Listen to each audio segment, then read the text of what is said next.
Blessings and welcome to another episode of Black Mental Health Matters. Our mission here is to encourage open dialogue around mental health in Black communities. We truly appreciate you being tuned in with us wherever you are joining us from. I'm your host, Steph Jones, founder and CEO of Sailor Mindset Counseling Collective, and I'm a therapist and mindfulness life coach. So we were supposed to have a guest, but our schedules got a little crossed. So I'm going to read some questions out and we're going to discuss the very important topic of double consciousness, understanding the workplace concerns of Black employees. We're going to unpack this. I want this to be very interactive. I want to hear questions, comments as we unpack this very important topic. We'll be back in just a moment.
Hey, everybody, we're back, and this is Black Mental Health Matters. I'm your host, Steph Jones, and today we're going to be talking about double consciousness, understanding the workplace concerns of Black employees. If you're just joining us, we were supposed to have a guest, but sometimes schedules get a little crossed, and that's okay. So I'm going to just run down some of the questions and let's have a conversation. I'm never alone because I'm with you. All those who are viewing, all those who are signed on through Facebook, through LinkedIn, through YouTube.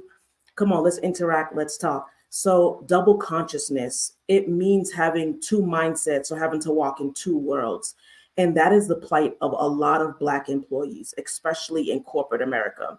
We see this happening on the jobs, in everywhere, in every location, America, in Africa, in Europe, everywhere there are Black people and everywhere Black people are working, there is a double consciousness. So let's get into some of these questions. Please fill up the comment section.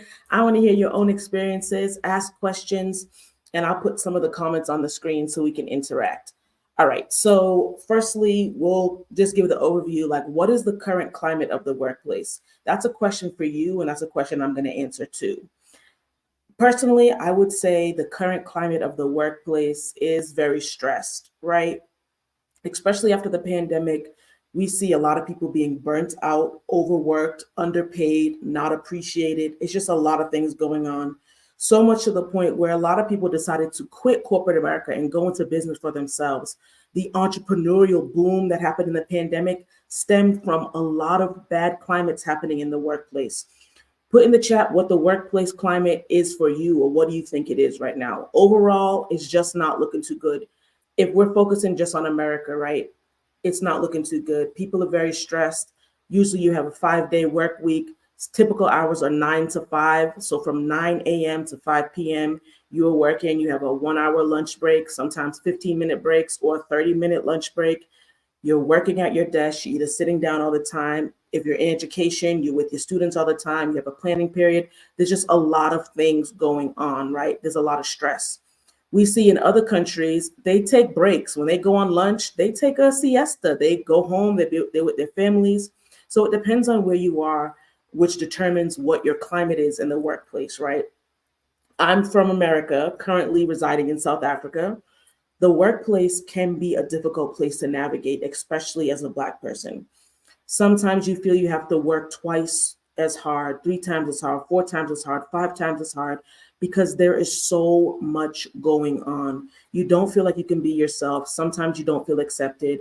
At times you feel like you're not wanted. Sometimes you feel stunted. You want to go for a promotion. You might not feel like you're going to get it because different things are happening. Sometimes the climate of our workplace determines how we are, right? We'll feel the stress in our shoulders. We'll feel the stress everywhere because of what's going on at work. So the climate, it depends, it varies. I'm interested to see what you all determine what your climate is. What do you think your climate overall in the workplace is? All right, so historically, what are the concerns of Black people in the workplace? Now, I don't see anyone saying any comments, so I'm hoping people are going to respond, right? These are questions for you to answer as well. Historically, the concerns of Black people in the workplace, I mean, it depends on where you are, right?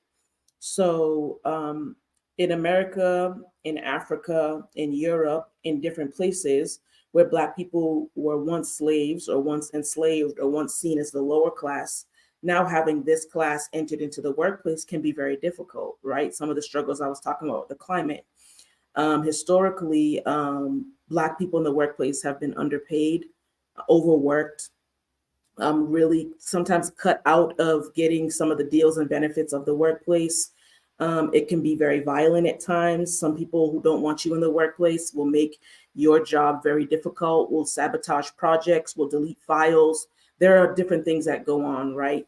And believe you me, all this sounds bad, but there is hope, right? We're going to talk about some of the things we can do to make sure that we're taking care of ourselves in the workplace as Black people living in the double consciousness. Again, we're talking about the double consciousness, the concerns that Black people have in the workplace. It's so imperative that we speak about these things because if they're staying under the rug or we're hiding them in shame and in silence, then that begins to affect our physical body. And we'll notice that we'll have stress headaches, our back will be hurting, our body parts will be hurting in places that they shouldn't be because we haven't really done strenuous work. But that is the stress of handling and holding everything inside that we have no space to talk about it. We have no place to even reveal it or share it. So this is the space to talk about it, or at least to hear about it, right? We're taking the covers off. That's what Black Mental Health Matters does. We take the covers off of the stigmatized things. We are talking about our issues that are happening in the workplace. So historically, that's what we're talking about. It hasn't been easy. Sometimes we have not been wanted. Sometimes people want us out and do very extensive things to get us out, right? So historically, that's where we are.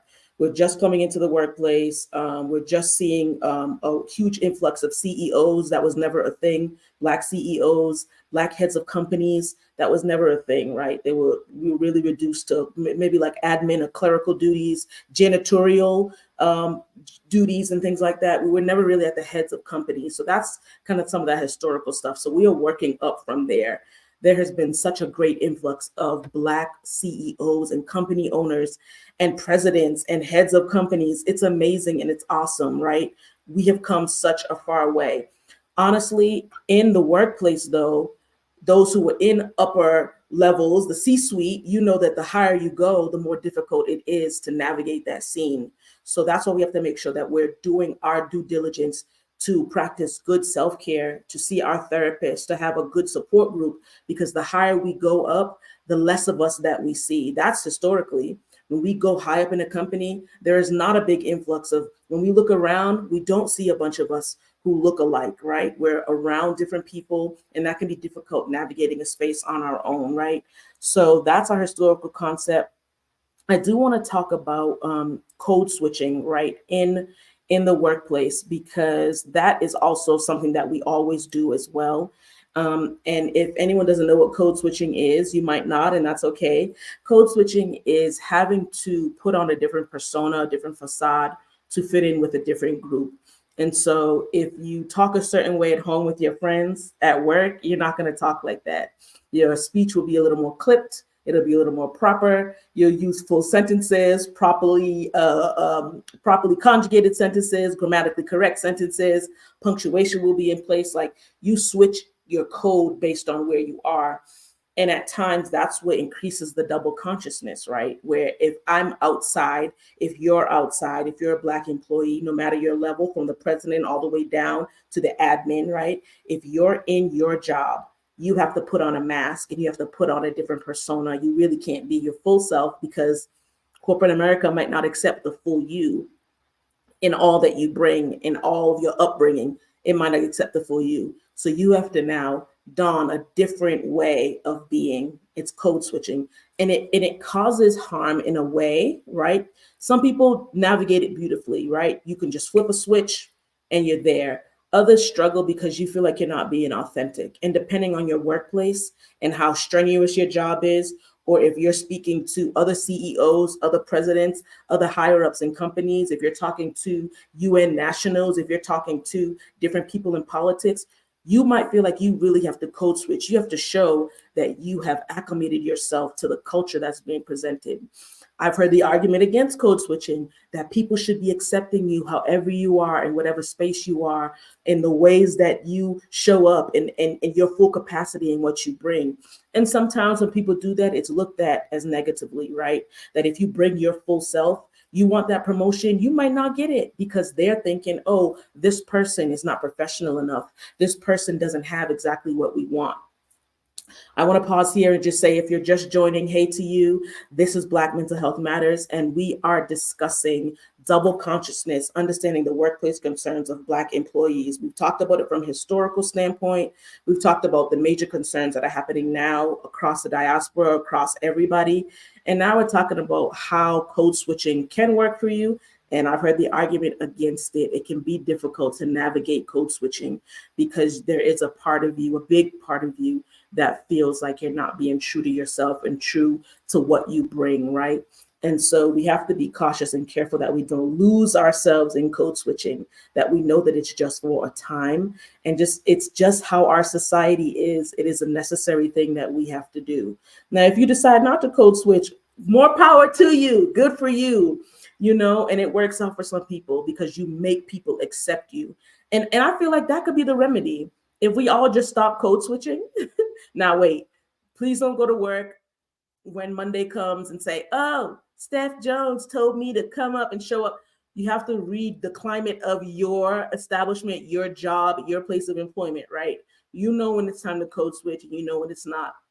And if you feel like, hey, I want to show up as my full self authentically, test it out. That's on you. You make that decision, you make that choice. Some people really don't. I have seen people not. I've worked with people who don't, and they show up as their authentic self. How they speak, how they talk, how they laugh, how they are, it's just a reality. And sometimes I worked in education, right? And so sometimes I feel like when we show up as our authentic selves, then we're encouraging our students to be their authentic selves too. But when we code switch, then we are also telling them, hey, your full self is not good, or your full self isn't enough. You have to switch up. So the argument for code switching can go back and forth. I don't want to dwell too much on that topic, but it's important. And Black people especially, we are the main ones who code switch. How we are at a family reunion, at a family function, at a wedding, at a party, amongst our friends and family, it's so different than how we show up at work, depending on who you are. Some people are the same everywhere and it works out for them. So that's an internal thing that we have to decide. Am I going to choose to put on a different persona, a necessary persona, depending on your place of employment? Or am I going to just show up as my full authentic self and make the culture shift around me? These are questions, and they're beautiful. And those are things we have to consider. Maybe you want to show up. Maybe you want to just show up as yourself, as who you are, right? I code switch, and I just want to be transparent and honest, right? I use clip speech. I'll use different words. When I'm with my friends and family, I'm laughing loud, and it's just a different flow, because you can recognize the culture of your place of employment will not accept the full you. So it's good to be around a group of people where the full authentic you is accepted, right? And if that's not your place of employment, code switch until you you push past the barrier, and little by little introduce pieces of your authentic self, and let's shift the culture, right? I'm all for it. Code switching is the benefit at times, and sometimes it could be harmful because you feel like, hey, all of me is not being accepted. You want to make sure not to internalize it. And that's something that we do. Wow, all of me is not good enough to show up at work. How I laugh, how I talk, the way that I speak, the way that I interact with my friends and family, it's not good enough, or it's frowned upon, or it's looked down upon. We have to look at the implications of that too, right? There's a lot to look at. There's a lot to look at. So we talked about code switching. Another major concern for Black employees in the workspace, and something we have to really navigate around this double consciousness, is microaggressions and biases. My. I mean, everybody, I'm sure, can talk about this a million times over. We could be on here for a 24-hour marathon talking about microaggressions and biases in the workplace and how difficult it can be to navigate it, right? We have to take a step back, really outside of ourselves, and say, okay, I have to code switch. I have to be different because the full me is not accepted. And then we have to try not to internalize that. And we have to try not to internalize the microaggressions and biases. What is a microaggression? It's just what it says. It's a small passive aggressive. It's passive aggressive. It's not someone saying that I don't like you because you're Black. It's someone saying, oh, you speak so well. Oh, you have great speech. You speak so well. Or I don't see color. Or where are you from? And you say, well, I'm from Massachusetts. No, where are you really from? And I'm like, well, I was born here. No, where are you from? Those are microaggressions. It's not outright saying, I don't like you because the color of your skin, or I think lower of you because of the color of your skin. It is little small things that prick at the skin. And you say, oh, that feels uncomfortable. It really shouldn't be this way. When I was getting my master's degree, we had to watch a video, and it was staged, right? But it was a video about an Asian American woman, and she was jogging, she was running, and she stopped to catch her breath. And then another runner, a white male, came, and he said, where are you from? And she said in her American accent, oh, I'm from Sacramento. No, like, where are you from? Meaning, you don't look like an American, so where are you from? These are microaggressions, right, that we have to deal with. And I'll go back to, oh, you speak so well. Speak so well for what? A Black person? Speak so well for what? What do you mean I speak so well? Or what do you mean they speak so well? These are the microaggressions that we really have to look at and say, wait a minute, what is being said about me? And how do I reject myself from internalizing this? When you face an onslaught of biases, of microaggressions, it can cause major damage inside of us. Mentally, it can cause damage. And Regina, I see you in the comments. This is another microaggression. Oh, I bet you went through a lot to get here. A lot like what? The same program that you went to. I did the same schooling that you went to. I did the same things that you did. A lot? What does that mean? These are microaggressions that we face every single day, multiple times a day. Or you're talking, and then someone's trying to like interpret what you're saying to someone else because it's not being understood. Like if I'm saying the sky is blue, one of my white coworkers will say, yes, and the sky with the clouds is blue, to make sure that what I'm saying is being understood, because me just saying it, oh no, that no one can understand that. So someone has to come behind you and interpret what you're saying, because what you're saying just isn't clear. These are microaggressions. These are passive aggressive microaggressions, small little things. It's like you get into an elevator or you get around someone and they grab their purse or they close their belongings up. That's a microaggression. You're letting me know that my presence, my entire being is not welcomed around where you are, and you're not comfortable with me. These are things we have to deal with every single day. If we don't talk about these things, again, we internalize it. And we'll feel it in our entire body. This is why we're talking about it. This is why we have to discuss it. We have to shine the light on it, because we have been dealing with this for a long time. And the double consciousness can create double-mindedness, a fractured and split mind.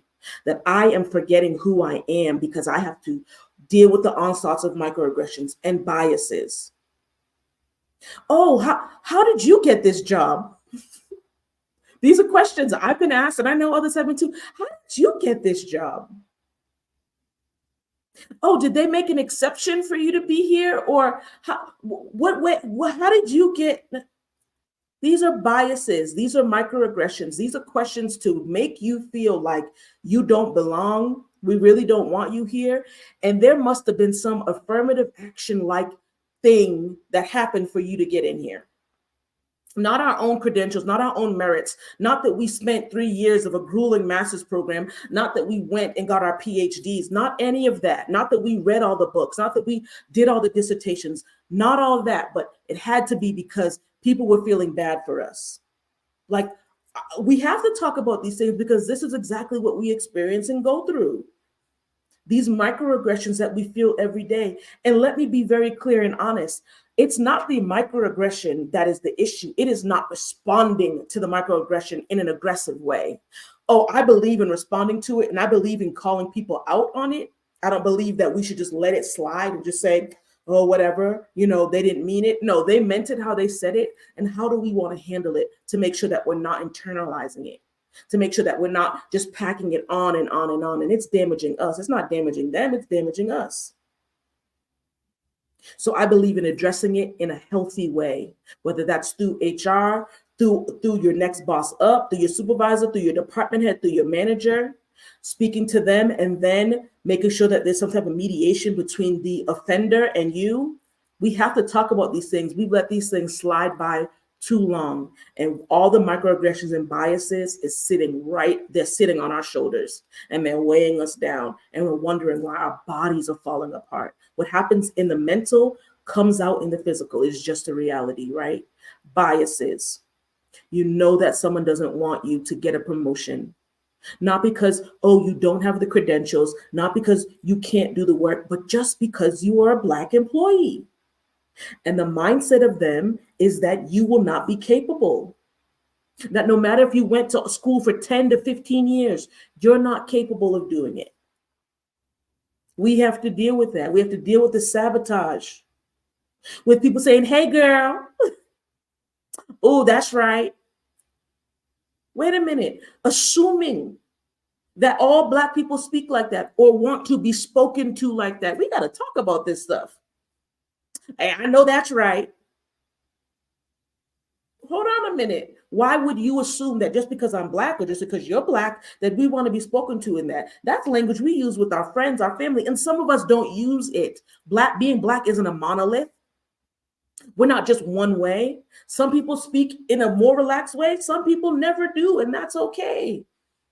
Assuming just based on our skin color and what you've seen in society and how social media and videos portray us, assuming that that's what we want. Mm-mm. And then watching another coworker do what we did and get the promotion, and then sometimes we have to train them. This is wrong. This causes harm to us. And it's important that we are in safe work environments, that we're not taking on like a pack horse or a pack mule, all the stuff that is put down on us. We deserve to be in those places. We did the work. We went to school. We did the papers. We passed in our assignments. We did the presentations. We did the internships. We deserve to be where we are, and we deserve to be safe where we are. Not having to go in, and as soon as you walk in the building, you could just feel the stress overtaking you. And as soon as you start driving into the parking lot of your job, you feel the weight of the world sitting back on your shoulders.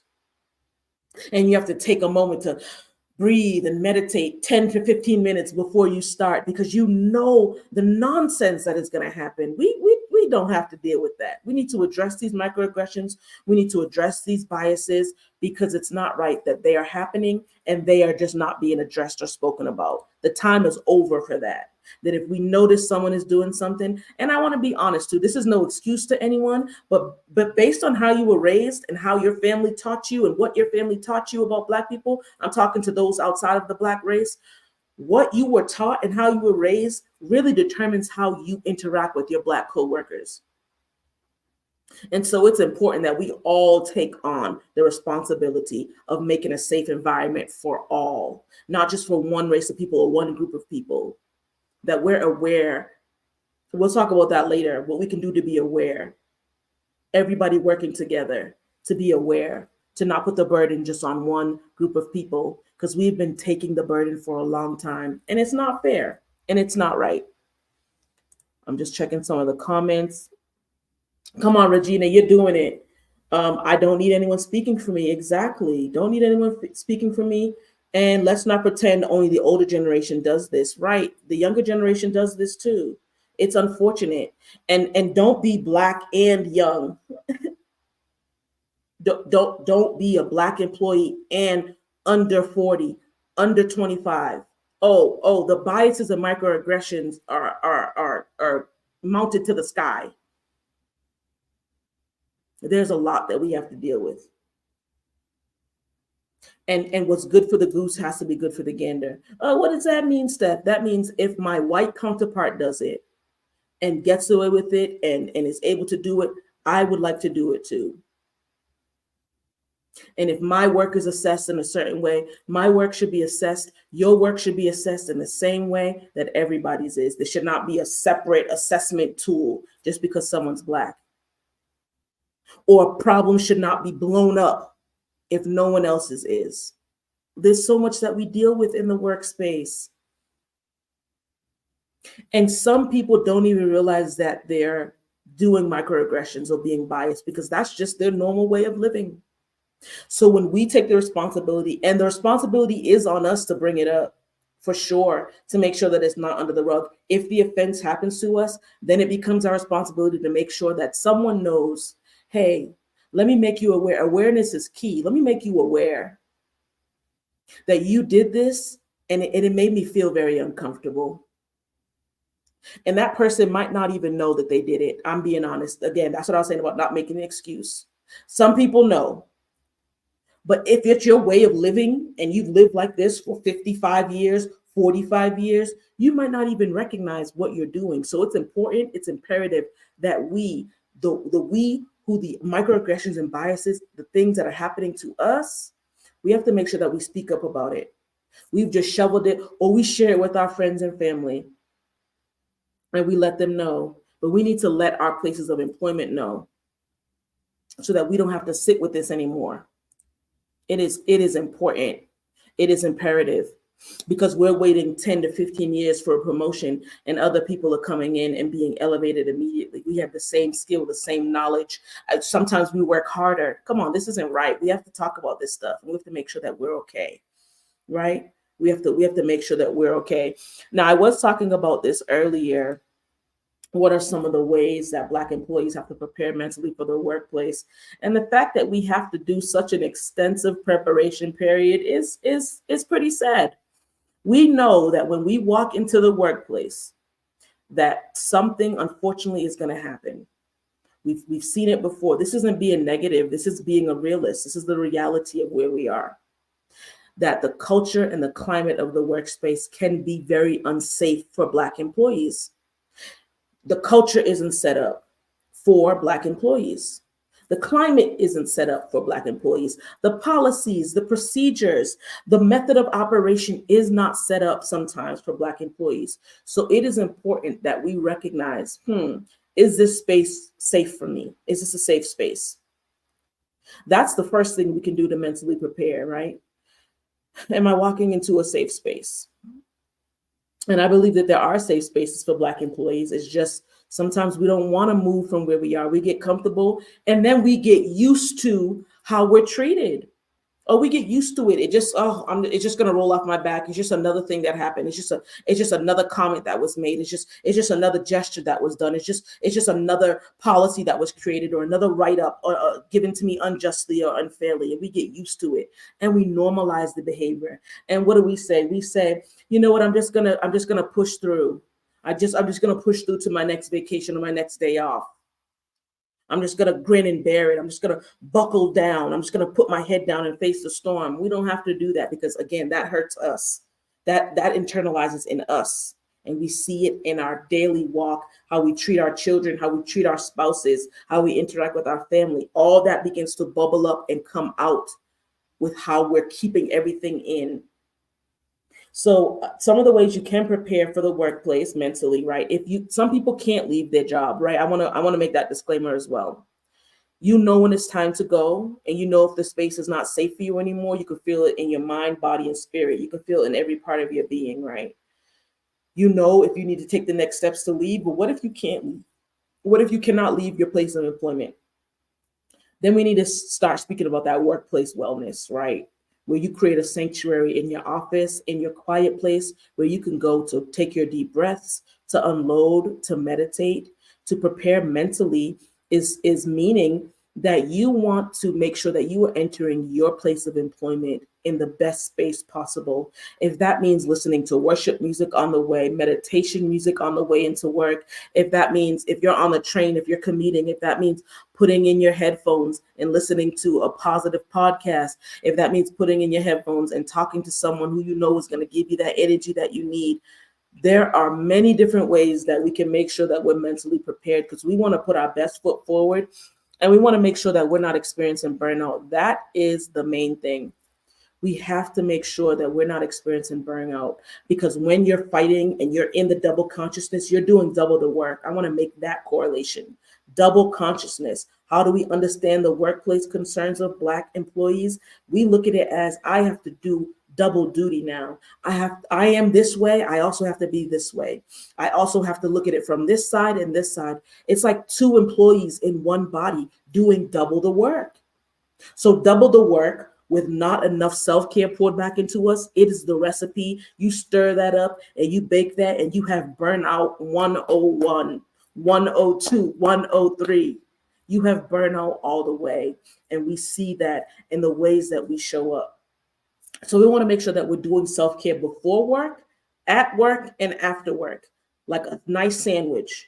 Before work, I listed some of the ways. We're listening to something peaceful, something calming. We're watching something funny. You know the way that you need to get yourself in a good mood. It's music that you're listening to. It could be a show that you're watching. Again, a podcast, some music, talking to a positive person, reading a book that will get you in the right mindset, in the right atmosphere to enter into work. We know the ways to get ourselves into a good space. And if not, it's okay to explore.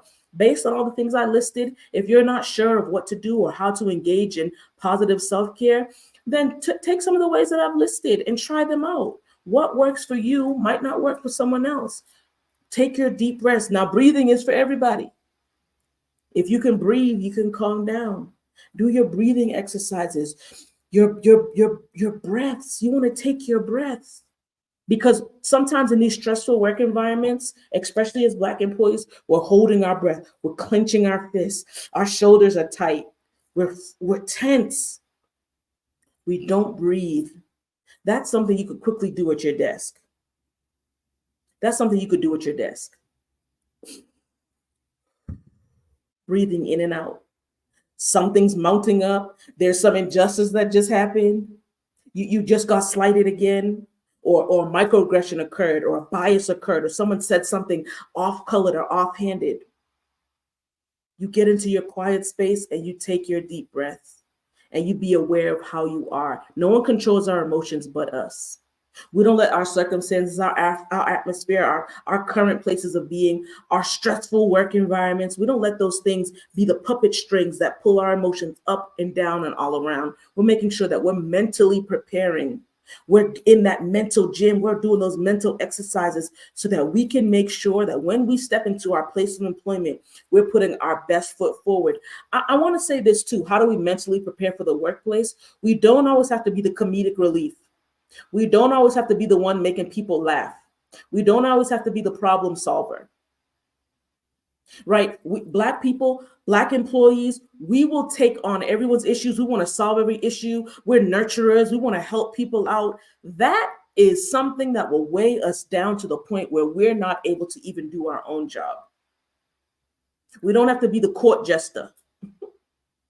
We don't have to always be the one being the comedic relief. We don't have to do that. That weighs a lot, because trying to be that in the midst of a tumultuous work environment, that depletes our energy even more. We're talking about energy conservation. The big concern that we have is burnout. I don't want to go to work. I don't want to go to this job. They're not treating me right. Are we explaining to them how we're feeling, or are we just taking it, and we're just taking it and taking it? And then when you stuff something in a drawer so much, after that last thing that tips the scale, it bursts out and we have a big explosion on our job, or we have a big explosion to our children, to our spouses. We take the work issues, we take them home. You can't code switch from that.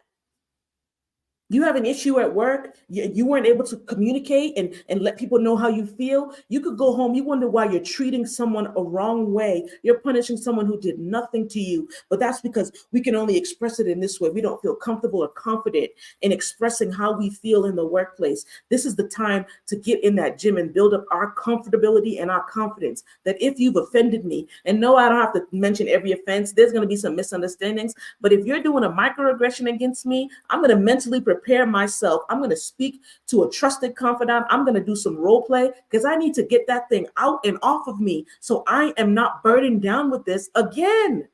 We're piling all this stuff on top of us. Think of a multi-layered cake, and up and up and up. And even with the cake, if you put too many layers on, if that fondant and that icing is too heavy, that thing will tip over. It'll break down, it'll crumble, and then it's inedible. It's a waste. We have so many things to do. We're not just made up of our jobs. We have families, we have careers, we have entrepreneurial endeavors outside of our jobs. If our jobs are depleting and taking all of our energy, we have to see where we need to assess and to reshift this. Where I'm giving so much energy to my job, I have no energy for my friends. They're wondering where I am. Oh, girl, you haven't been out in a while. To my children, mommy, what's going on? If you're a dad, daddy, what's going on? What's happening? You don't seem the same. We go in our room and we shut our door. We don't communicate with anyone. We're punishing people who didn't do it to us. We have to be mindful and aware. We have to make sure that we're taking our breaths. We're creating our sanctuary. Our workplace wellness is very important. What is your sanctuary at your job? Where is a place and a space that you can go to that you know is going to instantly relax you? I used to work in a daycare, right? And that was stressful. I was an office manager. It was stressful. Parents didn't want to pay. Parents didn't want to pick up their children. So I would go and I would hold a baby. When I felt like it was mounting up, I would go and hold a baby and rock a baby. That was my safe space. I would go hold that baby and I would rock him right to sleep. I see him in my mind now. That was the place that I said, let me go and relax myself. Where's that place for you? Where in your job, where in your place of employment is that place for you? Have you carved out a sanctuary for yourself? A place where you can rest and find instant peace?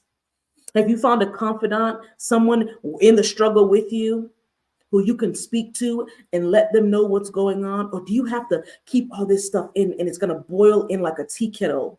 And when that tea kettle is ready to blow, it blows. It doesn't matter who's around, what's in front of it, it blows or it burns out. We have to be tired of being tired, and we have to be burnt out with being burnt out. We have to make sure that we're taking care of ourselves, because these concerns are multi-layered and multi-generational. They come from way back. They're not going to be erased overnight, but we can navigate these rough and choppy seas. We've been having the waves crash over us and just beat us over the head, but we can navigate these seas and not have our boats turn over by talking about this. This is real life. We encounter a lot of things that happen in our respective workplaces. It's a struggle. It's rough. It's tough. But we don't have to be burnt out. We don't have to be bitter. We can navigate this thing by paying attention to our mental space. How are we doing mentally? And if we're not building up the confidence, who are we speaking to? Do you have a therapist that you need to speak to? You need to join a group, maybe. You need to join a group and be able to talk about these things so you can build up the confidence to address some of these things at work. Because sometimes we're just pulling off the leaves of the plant. Sometimes we got to pull that thing up from the root. That takes strenuous and arduous. It's a lot to do, right? But if we build up the energy by doing self-care and taking our deep breath and releasing all the things we have inside of us, working on our spirit, working on our mental space, it's all happening right up here. It's all made or broken right up here. You can have $1 million. You can be the CEO of a Fortune 500 company. If your mental space is not in the proper condition, you will lose it in a second. You'll have a blow up because someone did a microaggression against you. Someone did another bias. Someone had another stereotype against you, and they made it in a joking way, which is supposed to soften the blow. I know you. I know you must have got help getting in here. Not that your credentials, not that your hard work got you here, but someone had to give you a leg up. Someone had to give you help. Someone had to let you in the back door. You couldn't even come in the front door. When all those things start surmounting and up, if we're not okay up here, we will blow up, we will explode, and we'll find ourselves from the CEO all the way back down. And corporate America is small. The corporate world in general is small. Now with the use of technology and social media and Zoom and all these ways we can connect to everyone across the world, if you get a bad name in one company, typically your name is going to spread around. So it might be hard to build yourself back up. We want to make sure that we're staying at a balanced way, addressing the things that are going on, but that we are not allowing ourselves to explode. No one has the capability or the possibility. We give no one the ability to control our emotions. And if we have, we take that control back. No one can have us on a puppet string, like we're a puppet, and you do this, and I'm going to behave like this or react like this. No, we don't have to do that. Erica, extremely small. The corporate world is, I can't even say corporate America, the corporate world is small. You can have people in Tokyo, in America, in South Africa, in Mexico, all on one call, all doing one thing, all in the same network. It is small. We want to make sure that we are entering it with a good mindset. Brother Chris, I see you. Yes, take that power back. Absolutely. Taking the power back. And if things happen, we don't have to react. We don't have to match their energy. We shouldn't be matching anyone's energy. You bring the energy because we've taken the space to make sure that our mental capacity is good. We've done our due diligence. We've gone to speak to someone. We've done our affirmations, our meditations. We're making sure we're in a good space. This isn't hocus pocus talk. This is real life. That if we let that tea kettle boil over, it's going to hurt and harm people that we didn't want it to. And it's going to hurt and harm our reputation. They say that we're emotional, that Black people are emotional. And you can't express your emotions. And if your voice gets a little elevated, or if you make up your face a certain way, people tell you to calm down. Oh, that'll get you to a point where you want to explode on everyone. But we don't have to do that. We don't have to explode on anyone. We can sit because we've done the pre-work. See, preparation, we're preparing. I want to do the pre-work so that when I get into these spaces, man, you're not going to make me behave in this manner. You're not going to push me to behave in this manner. Come on, Black people, we're emotional. We laugh loud. It doesn't matter where you are, across the entire diaspora. We laugh loud, we talk loud, we live loud. We express our emotions fully. You can see all of our teeth when we're laughing, or when we're mad, we're mad. You can feel it. The environment is like, ooh, lightning and thunder is happening. Oh, we control environments. We know that about ourselves, but we should be able to bring that part of ourselves to our places of employment. And if you've been shunned, or if you've been ridiculed because you're being emotional or you're showing expression, that's something that needs to be addressed. That's something that has to be addressed, because we should be able to bring our full selves in that capacity, that we're monotone, we're not robotic. Sometimes it seems like the corporate world wants us to be robots, but we don't have to be. We don't have to be. We're talking about the double consciousness, understanding the workplace concerns of Black employees. We understand it by talking about it, by shining the light on it. No more is this in the dark. No more do we have to just suffer in silence and we're in the corner and we're in our cubicles and we're at our office desk or we're closing the door, we're crying and we're upset. Now we're talking about this. And if something can be done, let's take the step to do it. We didn't deserve what happened and we don't deserve what happens, but it's our responsibility to make sure that we're addressing it, because if we don't address it, it stays in this physical body. And then our physical body starts feeling it. Our emotions start going over the limit. This is a place that we can be connected no matter where we are in the world. It happens everywhere. It happens in Europe, in every America, South, Central, North. It happens in every America, in Canada, in every place that there are Black employees, these things happen. And the flavor's a little different based on your culture and your society, but these things happen. But no one can control us anymore, because we're preparing ourselves. We're taking the necessary steps to make sure that when we walk into the workspace, we're okay. And that no one can push. We're not right teeter-tottering right on the edge, that when someone who blows a little bit on us, we're toppling over. We don't have to do that. We're making sure we're far enough back. We're far enough back from the edge because we've done the work to take the steps back from the edge. We don't have to, don't push me because I'm close to the edge. No, we don't have to. That's not our motto anymore. That's not our motto anymore. We don't have to be close to the edge. We can be far enough back. We can observe. We can acknowledge that things are going on and that it doesn't have to make us react a certain way. It's just a reality. It's just a reality. These are gems and these are things that we can take. These are nuggets and this is nourishment that we can consume. Man, I don't have to explode anymore. I don't have to react like that anymore. I don't have to be passive aggressive. I don't have to be aggressive. I don't have to be petty. I can sit and watch that something happen and I can take the necessary steps to address it in an appropriate way. And if I need to get my union rep, if I need to get someone in here because I don't trust how the system is going, let me do that.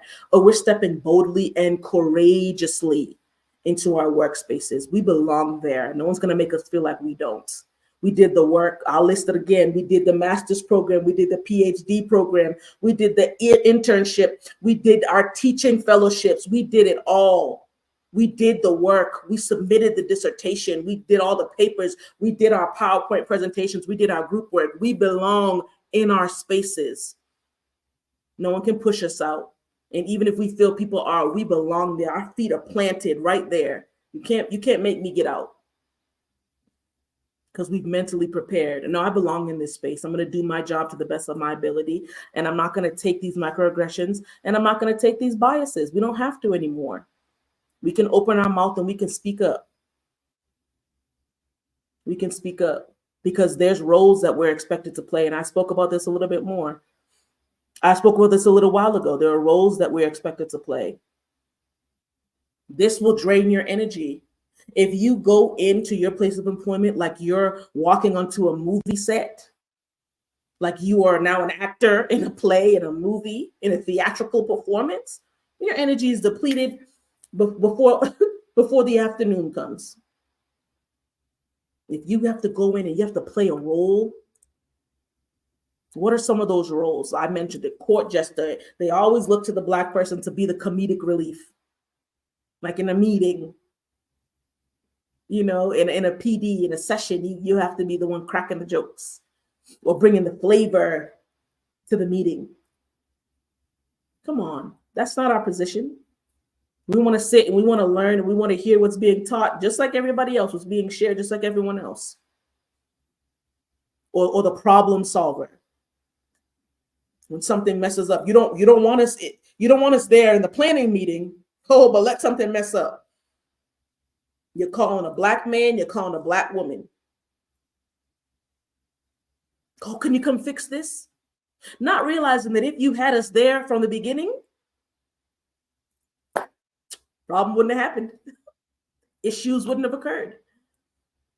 Come on, these are the concerns that we face every day. We're expected to show up a certain way and seen. And we just go in, take 2, take 3, take 4, and we have to go in and it just becomes a play. And it's like, I don't want to be in this production anymore.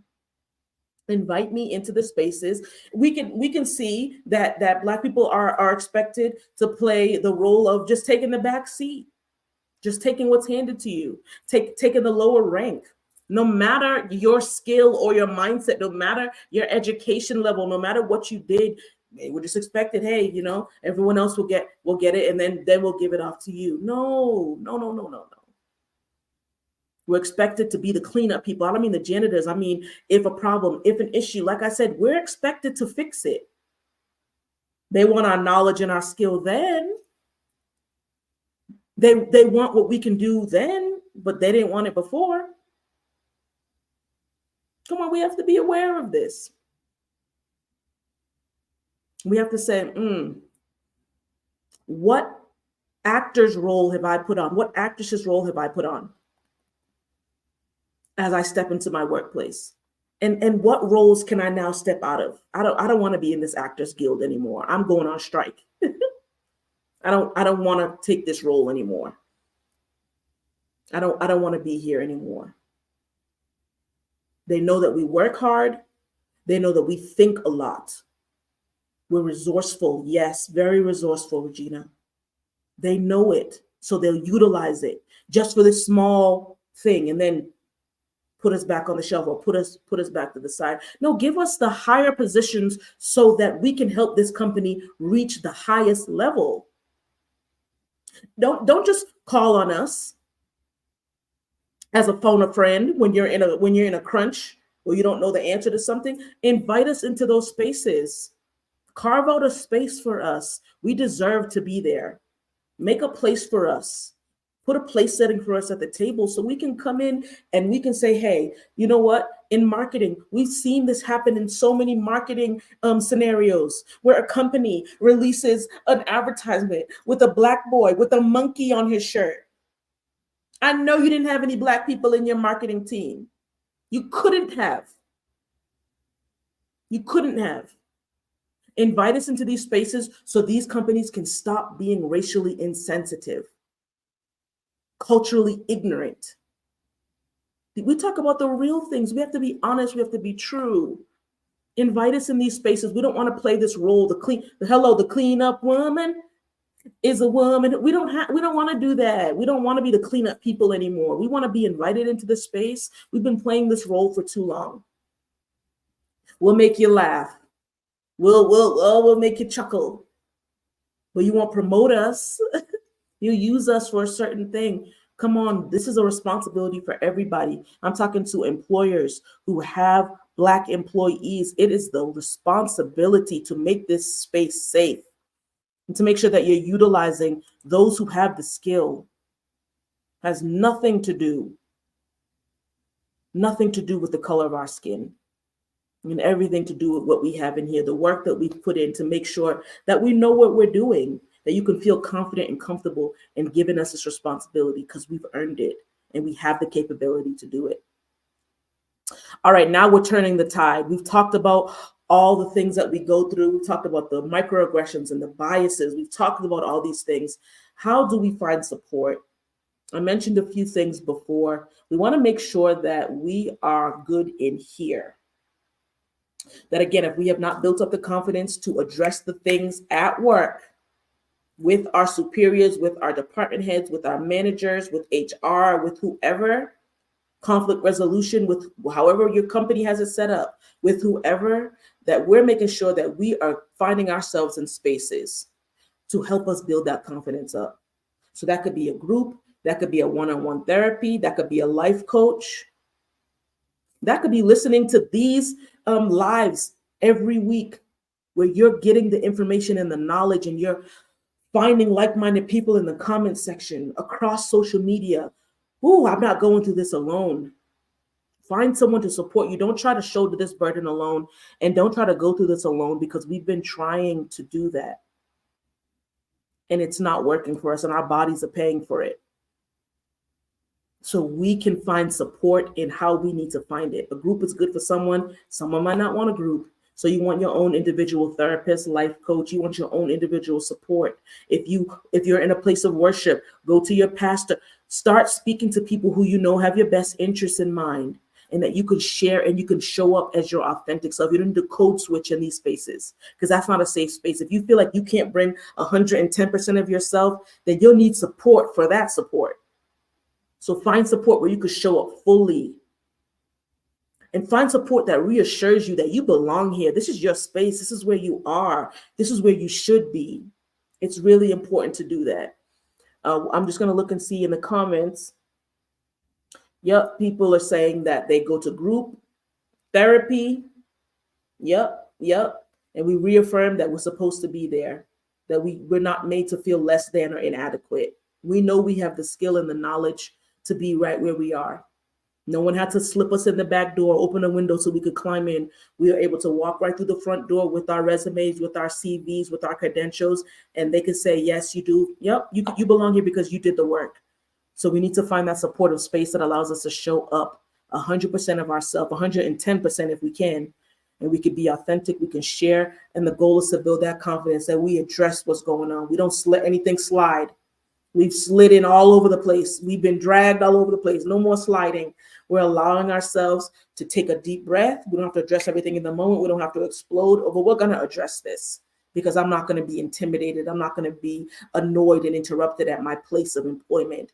I work the same way as you do. You work the same way as everyone else. We have to be aware and mindful, and we have to use our voice and just speak up. We're winding down, believe it or not. We're winding down to the end of our show today.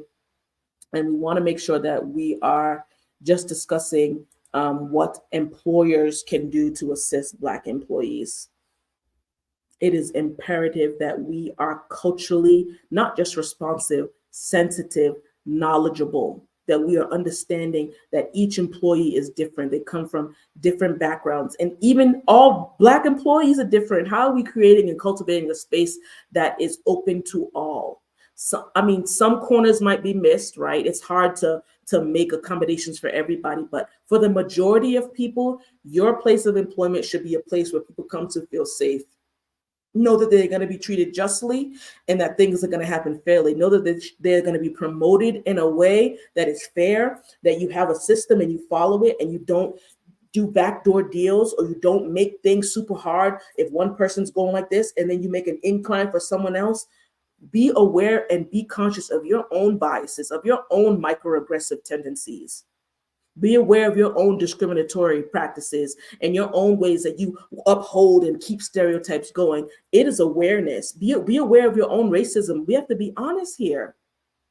Be aware of the way that you show up. What have you already brought to that you think of your Black employees? What have you brought to the table already?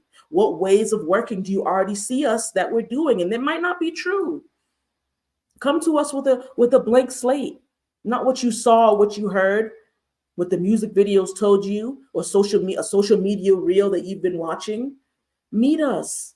Know us for who we are so you can get to know us and you can get to know our personalities and our work ethic.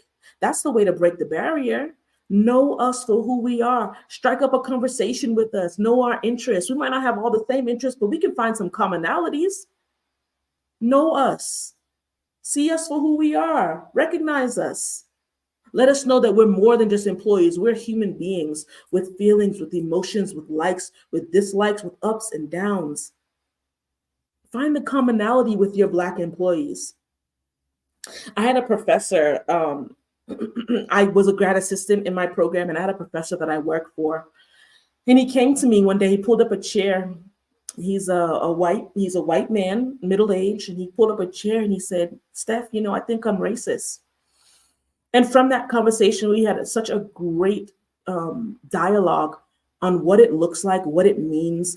He recognized that he was not learning his Black students' names.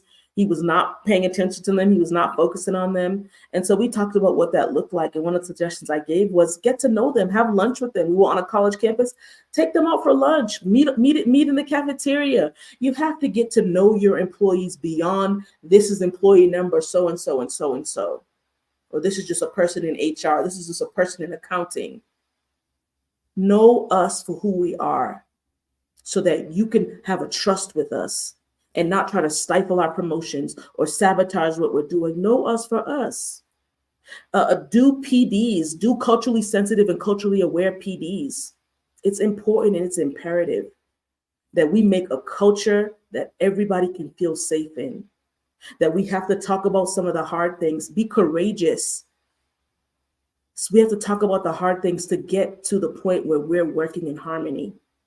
Bring in a specialist, bring in an expert who can speak about these things and can assess the culture of your organization. That is your responsibility.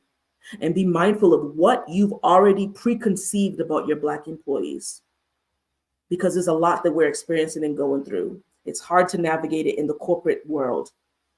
We have to show up in a different way because all of us is not accepted. So do the work so that we can feel included, because we belong and we're staying. We belong and we're staying. Yeah, bring in somebody. I'm just thinking, bring in someone from the outside who can assess your organization and see where things can shift and adjust. Have someone do a teaching, a training, a mandatory teaching and training. Subscribe or recommend a book to be read by everybody. I worked in a school and we did that. How to be culturally aware, how to be culturally sensitive. It's really important that we do that. It's necessary because we know these issues exist. We can't hide our head under the rock anymore. We can't be like an ostrich and stick our head in the sand. We know these things exist. How are we as employers and employees going to navigate these rocky roads? I'm tired of my boat being turned over.